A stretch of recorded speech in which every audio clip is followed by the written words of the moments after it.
చంద్రబాబు గారు వ్యవస్థల మొత్తాన్ని కూడా చక్కబెట్టే ప్రయత్నం చేస్తున్నారు. వైసీపీ హయాంలో జరిగినటువంటి అవినీతి అక్రమాలకు సంబంధించి ఇప్పటికే ఉక్కుపాదం మోపటం కూడా ప్రారంభించారు. ఈ కోవలోనే ఏదైతే బేవరేజెస్ కార్పొరేషన్ ఎండీగా ఉన్నటువంటి, అంటే మాజీ ఎండీ అనుకోండి, ఆ వాసుదేవరెడ్డిపై అయితే చంద్రబాబు గారు పంజా విసిరారు. ఆల్రెడీ ఇప్పటికే ఆయన్ను తొలగిస్తూ 1-2 రోజుల క్రితం ఆల్రెడీ ఆదేశాలు కూడా జారీ చేయడం జరిగింది. వెంటనే ఆయన మీద సిఐడి అధికారులు ఒక కేసు కూడా నమోదు చేశారు. దాదాపుగా 3 సెక్షన్ల కింద వాసుదేవరెడ్డి మీద కేసులు అయితే నమోదు చేయడం జరిగింది.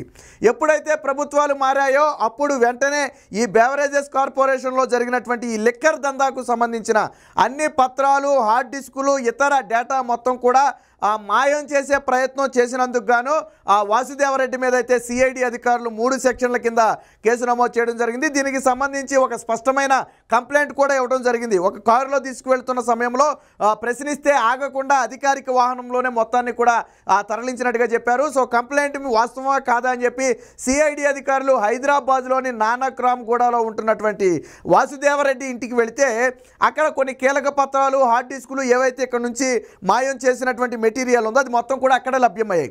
వాస్తవానికి మద్యం తయారీలో కానివ్వండి, దాని కొనుగోలులో కానివ్వండి, దాని సరఫరాలో కానివ్వండి, దాని విక్రయంలో కానివ్వండి, అన్నిటిలో కూడా భారీ అవినీతి జరిగింది.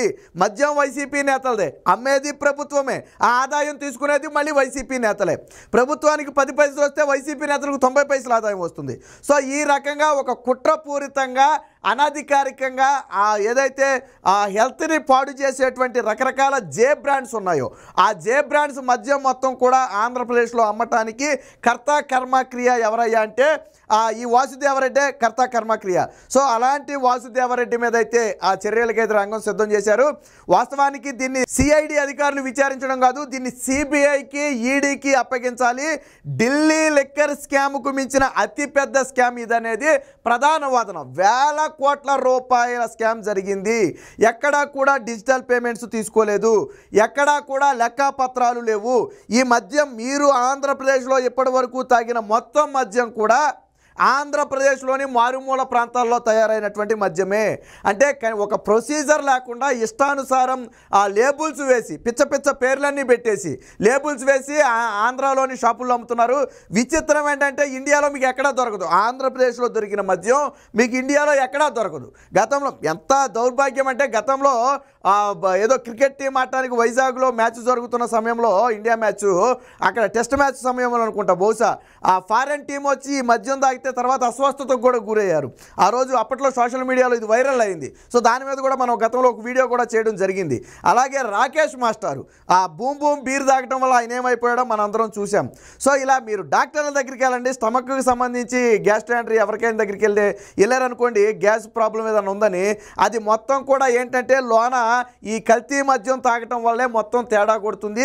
వ్యవస్థలన్నీ కూడా ఆ స్టమక్లోని మొత్తం సిస్టమ్ అంతా కూడా తేడా కొడుతుంది, అనారోగ్యాలు పాలవుతున్నామని చెప్పి డైరెక్ట్గా డాక్టర్లే చెప్పే పరిస్థితి.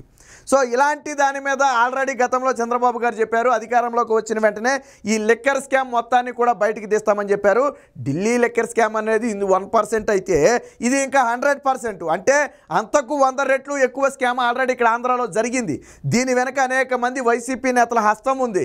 స్వయంగా లిక్కర్ డబ్బులన్నీ కూడా తాడేపల్లి ప్యాలెస్కి వెళ్తాయి అనేది ప్రధాన వాదన. అందుకనే దీనికి లెక్కపత్రాలు ఉండవు. గతంలో పురంధేశ్వరి, బీజేపీ అధ్యక్షురాలు పురంధేశ్వరి ఒక షాపుకి వెళ్తే అక్కడ ₹1,00,000 మద్యం అమ్మితే కేవలం ₹10,000 మాత్రమే అక్కడ లెక్కపత్రాల్లో ఉంది, మిగిలిన 90,000 లెక్కల్లో లేదు. ఆల్రెడీ గతంలో అప్పుడు ఆవిడ ప్రెస్ మీట్ పెట్టి దీన్ని మాట్లాడితే పెద్ద దుమారమే జరిగింది అప్పట్లో. అంటే ఎగ్జాంపుల్ చెప్తున్నా, అంటే రాష్ట్రం మొత్తం మీద ఒక 1000 కోట్లు జరిగింది అనుకోండి, 100 కోట్లు మాత్రమే ప్రభుత్వ ఖజానాకి వెళ్ళద్ది, మిగతా 900 కోట్లు ఎవరి ఖజానాకి వెళ్ళొద్దో మీకు అర్థమైపోయి ఉండాలి. ఈ పాటికి తాడేపల్లి ప్యాలెస్కి వెళ్ళద్ది. సో అలాంటి భారీ స్కామ్కు సంబంధించి అయితే ఉచ్చైతే బిగించారు. దీనికి సంబంధించిన వార్త కూడా వచ్చింది, ఒకసారి చూద్దాం. బేవరేజెస్ కార్పొరేషన్ మాజీ ఎండీ వాసుదేవరెడ్డిపై సిఐడి కేసు.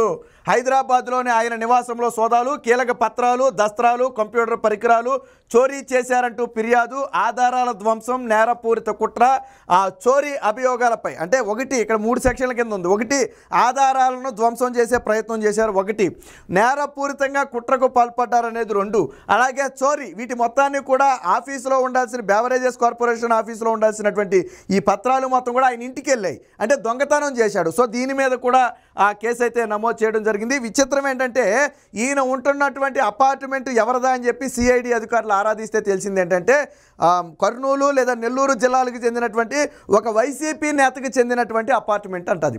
అది కూడా ఈయన అంటే ఇది సొంతదా అని ఆరాధించిన నేపథ్యంలో సొంతది కాదని తెలిసింది. మరి ఎవరిదని ఆరాధిస్తే ఒక వైసీపీ నేతకు చెందినటువంటి అపార్ట్మెంట్ అది, అందులోనే ఉంటున్నట్టుగా అయితే తెలిసింది. అయితే మరి వారికి మధ్య ఏం సంబంధాలు ఉన్నాయి, లెక్కర్లో ఏమన్నా వారికి ఏమన్నా చేసినందుకు గాను గిఫ్ట్గా ఇచ్చారా, లేదా టెంపరీగా అందులోనే ఉండే ప్రయత్నం చేస్తున్నారా? ఒక వైసీపీ నేతకి ఈయన అద్దె చెల్లిస్తున్నాడంటే నమ్మేంత పెచ్చోడు ఎవడో ఉండడు. ఎందుకంటే వేల కోట్ల రూపాయల లిక్కర్ స్కాముల్లో కీలకమైనటువంటి వ్యక్తి. ఆయన కొనుక్కోవాలంటే గంటలో కొనుక్కోగలడు. బహుశా వైసీపీ నేత నుంచి ఏదైనా గిఫ్ట్ రూపంలో వచ్చి ఉండొచ్చు, బట్ అది అధికారికంగా జరిగి ఉండకపోవచ్చు, ఇంకా టెంపరీగా ఆయన అందులో ఉంటుండొచ్చు. సో దీని మీద కూడా నడుస్తుంది. ఇక అదే సమయంలో ఆయన తప్పించుకోవడానికి అవకాశం లేకుండా, వాస్తవానికి వాసుదేవరెడ్డి విదేశాలకు వెళ్ళే ప్రయత్నం చేశాడు సెలవు మీద. కాకపోతే రాష్ట్ర ప్రభుత్వం నుంచి అందుకు పూర్తిగా నిరాకరించింది. ఎవరిని కూడా బయటకు పంపొద్దని ఇప్పటికే చంద్రబాబు గారు ఆదేశాలు అయితే జారీ చేయడం జరిగింది. సో జగన్ ప్రభుత్వ పెద్దలు, వైకాపా ముఖ్య నాయకులు సూత్రధారులుగా గత 5 ఏళ్లుగా కొనసాగిన మద్యం కుంభకోణంలో కీలక పాత్రధారి అనే అభియోగాలు ఎదుర్కొంటున్న Andhra Pradesh state beverages corporation limited మాజీ ఎంటీ ఐఆర్టీఎస్ అధికారి డి వాసుదేవరెడ్డిపై సిఐడి కేసు నమోదు చేసింది.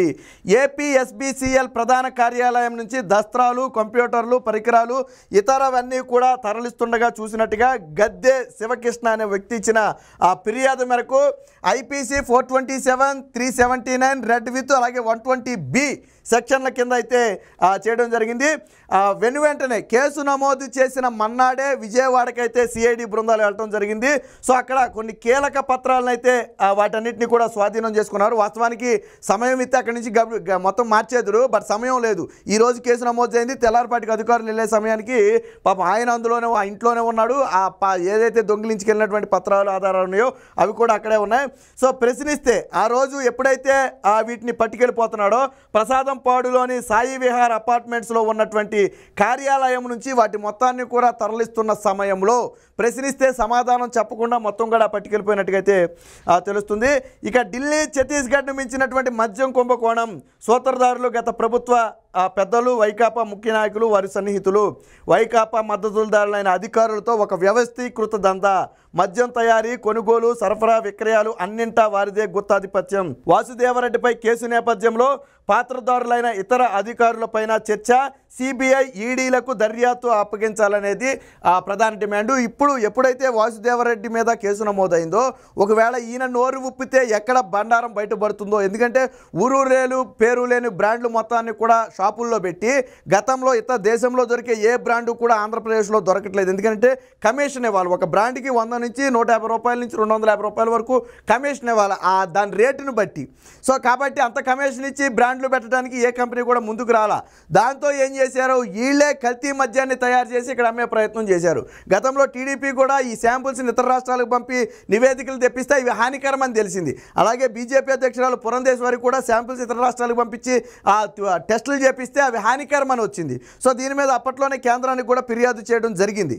సో ఈ నేపథ్యంలో మొత్తంగా 4.5 ఏళ్లుగా ఈయన వేరే శాఖకు చెందినటువంటి అధికారి 4.5 ఏళ్లుగా జగన్మోహన్ రెడ్డి కావాలని ఈ శాఖలో పెట్టి మొత్తం కమిషన్ అంటే ఈయన తీసుకుని మిగతాది మొత్తం కూడా తాడేపల్లి ప్యాలెస్కి అయితే పంపుతున్నాడు. అడ్డగోలుగా కల్తీ మద్యం మొత్తానికి అనుమతులు ఇచ్చినటువంటి వ్యక్తి బెవరేజెస్ కార్పొరేషన్ అప్పుడు ఎండీగా వ్యవహరించినటువంటి వాసుదేవరెడ్డి. సో వాసుదేవరెడ్డి మీద అయితే ఉచ్చు గట్టిగా బిగిసింది. ఖచ్చితంగా తీగలాగితే డొంకంతా కదలడం కూడా ఖాయం. ఇప్పుడు వైసీపీ నేతలు వెన్నులో వణుకు మొదలైంది. ఎందుకంటే ఈయన నోరు విప్పడం మొదలు పెడితే వైసీపీ నేతల జాతకాలు బయటపడతాయి.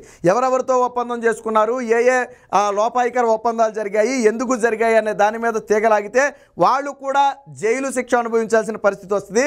అన్నిటికీ మించి సిబిఐకి కన్నా ఈ కేసు ఇస్తే ఢిల్లీ లిక్కర్ స్కామ్ కంటే కూడా అతిపెద్ద లిక్కర్ స్కామ్గా ఏపీలో మారబోతుంది. కాబట్టి టీడీపీ చంద్రబాబు గారు కూడా దీని మీద ఒక ఆలోచన చేసి అవసరమైతే దీన్ని సిబిఐకే ఇవ్వాలని చెప్పి ఆయన కూడా ఆలోచన చేస్తున్నట్టుగా తెలిసింది.